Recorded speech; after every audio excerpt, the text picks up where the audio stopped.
October-November 2023 ECPS question paper continuation అని last వీడియోలో shorts చూసాం. ఇవండి ఎస్ఐస్ ఏమి ఇచ్చారు ఒకసారి చెక్ చేయండి.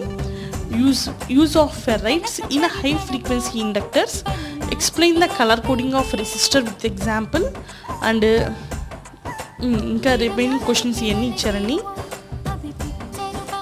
మ్యాక్సిమం ఇందులో మనం 5 out of 5 క్వశ్చన్స్ అటెంప్ట్ చేయొచ్చండి.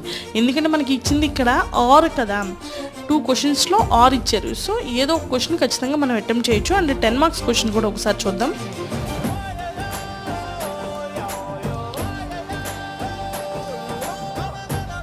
Draw the input and output characteristics of CV, CE and CC configuration and also identified the cutoff active and saturation regions.